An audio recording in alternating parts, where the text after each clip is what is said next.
Hey, what's up guys? So, today's vlogan is pupunta po ako ngayon dito sa Nitori. One of the biggest tambakan here sa Tawienyo. So, ito po yung tambakan na to is mostly halos sa mga second hand mga product na is good quality pa. So, minsan nagala din ako dito. Trip ko lang ngayon kasi nga sasamahan ko ngayon yung tropa ko. Bibili daw siya ng PlayStation kung may mahanap kami dito. Let's go!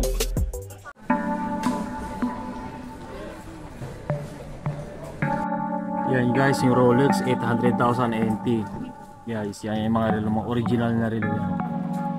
So, yan yung mga halaga nila, meron 60,000 to. Yan guys, yung mga camera nila guys, magana pa lahat yung mga yan. So yan guys, yung mga PSP nila dito. Meron din sila dito flat screen TV. Yan guys, may Apple guys. Yung, so meron din sila dito guys, smartwatch, dashcam sa mga sasakyan guys. Tapos meron din sila ditong electronics drum set. Tapos guys, 2,000 lang guys, grabe ang mura na. Kasi kita 6,000 kung mahilig magbando dyan. Instruments, guitar, mga music instruments, violin. Guys, this area naman po is audio selection.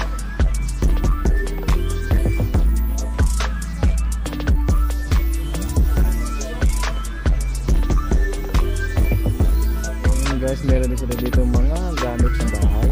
Mini speaker.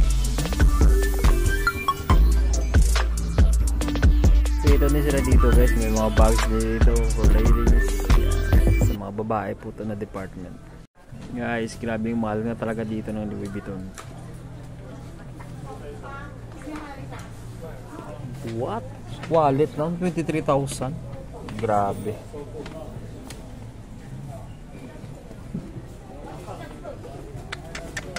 Ang lupit.